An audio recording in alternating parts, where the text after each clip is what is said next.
So I was looking through some of my old videos and I discovered some videos that I made a decade ago for YouTube back when it was still powered by hamsters. Those videos were about religion. And I thought, even though the audio and the video quality aren't up to today's standards, I still agree with most of the content. So I've brought them into Sony Vegas. I've added in some annotations and tried to bring up the quality of those videos. I thought that some of you might find it funny to see what I looked like 10 years ago before I had a beard and back when I was shaving my head. Anyway, without further ado, here is the video, Morality Without God.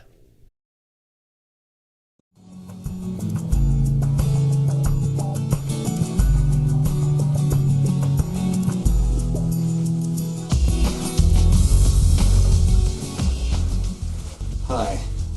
Now, being an atheist, one of the questions that I'm most frequently asked by my theist friends is, if you don't believe in God, where's your moral compass? How do you tell right from wrong or good from evil?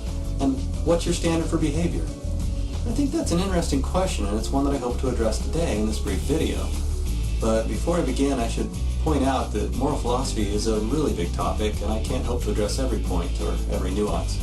All I can hope to do is maybe hit a few of the high points and raise a few questions. So I think the standard assumption is that a belief in God provides the necessary foundation for morality.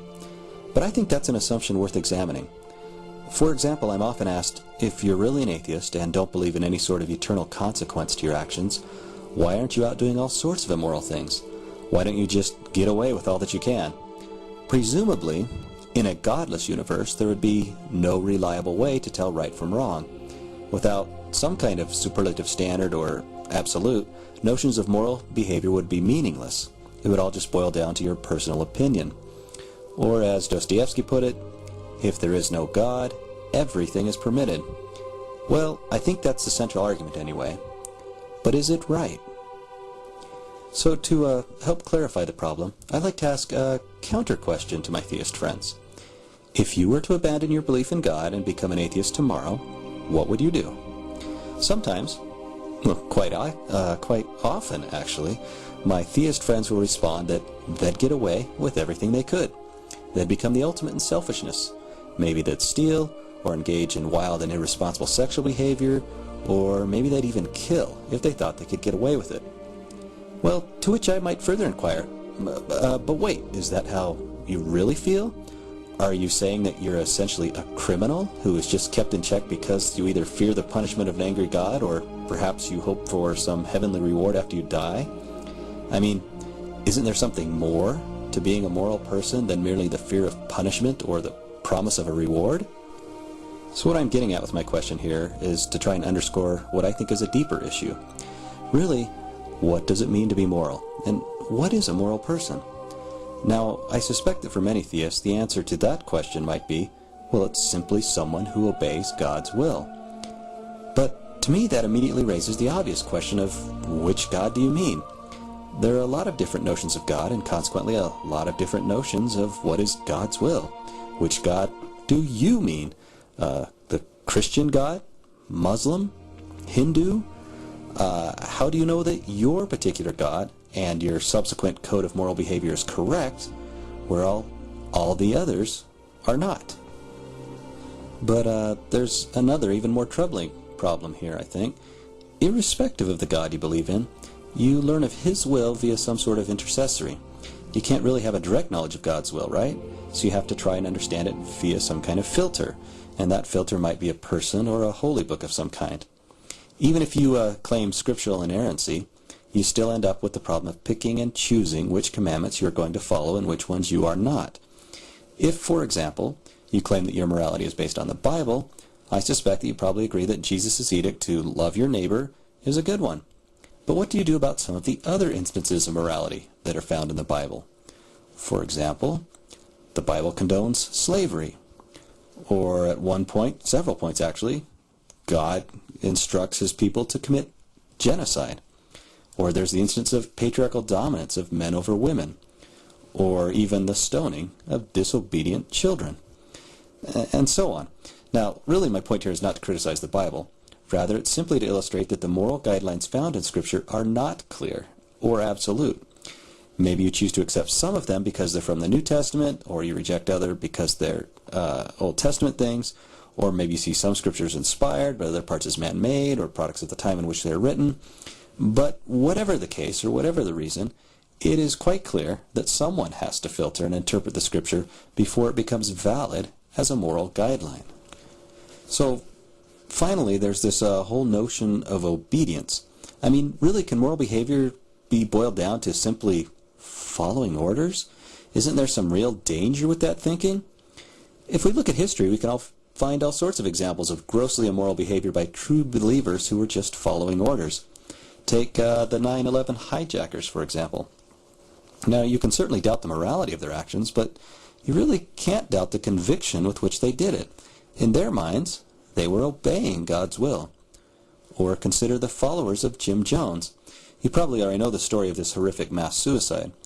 But isn't it clear that nearly all of the 914 dead really believed that they were acting morally when they took their own lives, or the lives of their children? So, getting back to the original subject, I don't think that the notion that God provides us with the necessary standard for morality is problem-free. In fact, I think that using God as your moral standard may actually complicate things.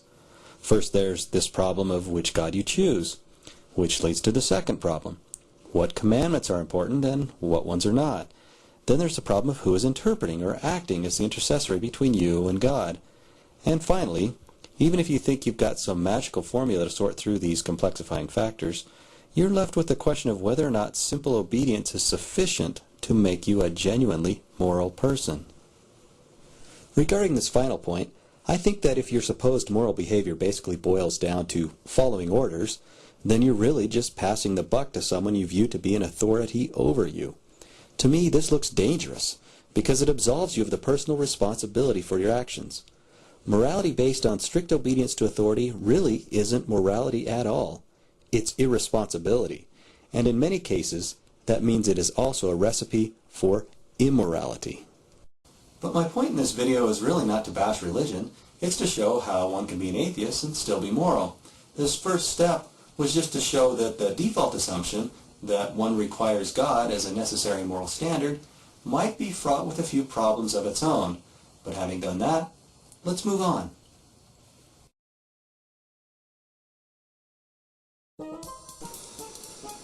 This is my pet dog. He's a Boston Terrier and his name is Grog. Like many animals, Grog seems to have a basic, albeit primitive, notion of right and wrong.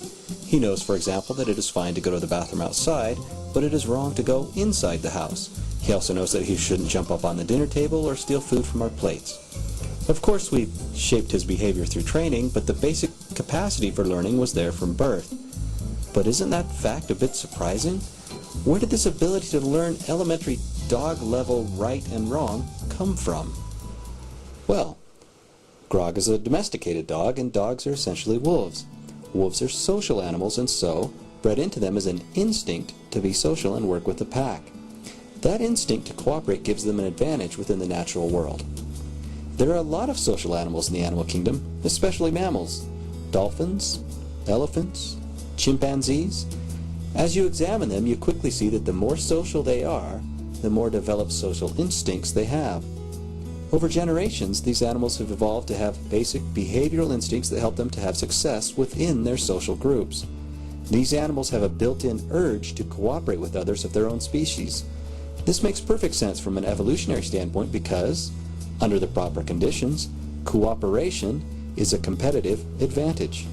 Humans, too, are highly social animals, so it is reasonable to conclude that we also come equipped with some rudimentary social instincts. These instincts to get along with others of our own species are the root of the worldwide notion of do to others as you would have them do to you. This biological basis for moral behavior has been the subject of many recent books in the field of evolutionary psychology. I don't have time to explore this idea in detail, but if you want to learn more, here are some books that are worth reading. The Origins of Virtue by Matt Ridley. The Science of Good and Evil by Michael Shermer. The Moral Animal by Robert Wright. All of these books make the case that, at least to some degree, the basis for our moral codes and ethics lie in our social instincts. Okay, Perhaps here's another way to look at it. If you were a lone castaway on a desert island, say like Tom Hanks, what sort of moral questions would you face? Could you behave morally or immorally if you were totally alone? If you think about it for a bit, you'll probably conclude that there would be relatively few moral questions that you'd face as a castaway. Sure, you'd have some serious questions of survival, but not much in the way of ethical dilemmas. So, the roots of moral behavior stem from social behavior and how we interact with others. But just acknowledging that we may be born with some social instincts is not enough for us to create a moral framework or a guideline for behavior. We're going to need more than that. Let's go back to that original question. Why doesn't an atheist do all sorts of immoral things if they don't believe that there may be eternal consequences to their actions? I think there's an obvious, if sometimes overlooked, fact here. Even if there are not eternal consequences to your actions, there are temporal consequences. Your individual belief has nothing to do with it. Within any given social network, good, socially responsible behavior will tend to bring positive results, whereas bad, socially irresponsible behavior will tend to bring negative results. This simple cause and effect relationship is universal and applies worldwide and to all social networks, no matter what your belief system may be. Action and consequence are universal constants. No God necessary. I think that part of the solution is self-evident. The trickier part is identifying what is good and what is bad. To figure that out, we first need to talk about what it is that we desire out of life. Fortunately, biology has also given us a pretty good handle on that too. Everyone, with only the very rare exception, wants to have a rich and fulfilled existence. We're all basically interested in the same things.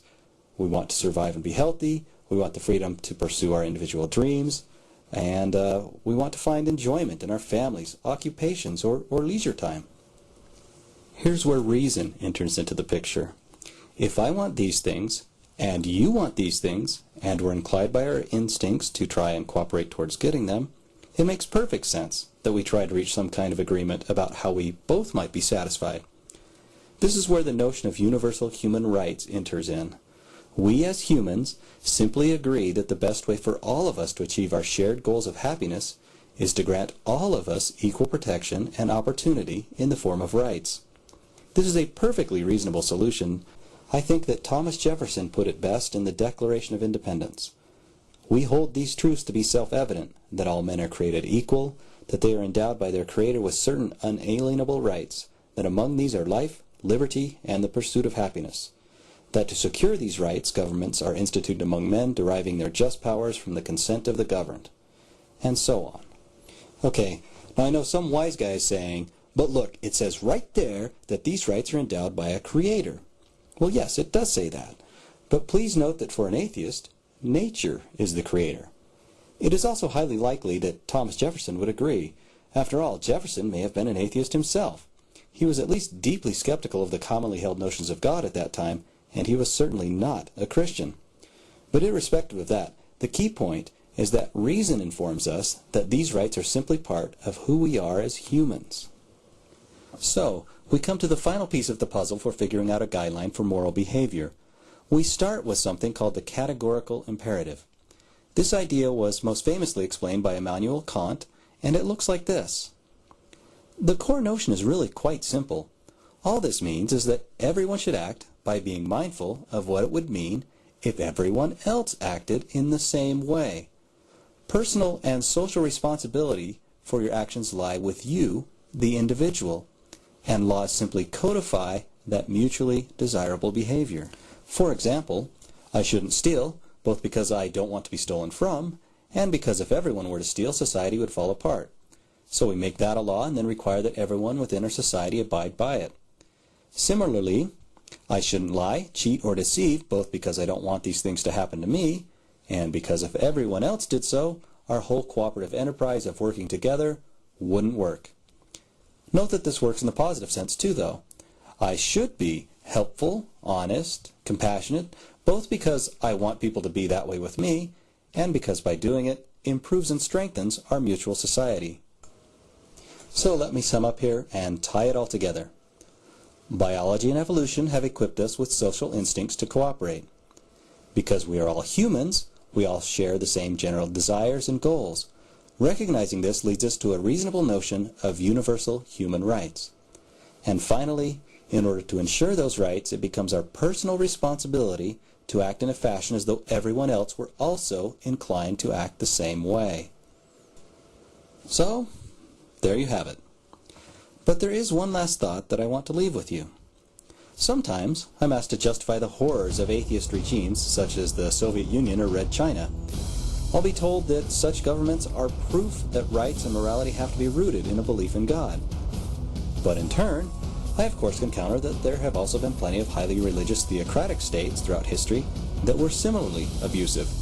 For example, we might include the Taliban or Spain during the Inquisition. In fact, I think that they're more alike than different. How so? Well, as I indicated earlier, I think that just obeying orders doesn't qualify as behaving morally. In fact, blind obedience to anyone or anything is a recipe for immorality. Obedience purely for the sake of obedience sake denies personal responsibility. So, I don't see nations like the Soviet Union or Red China as really being atheistic.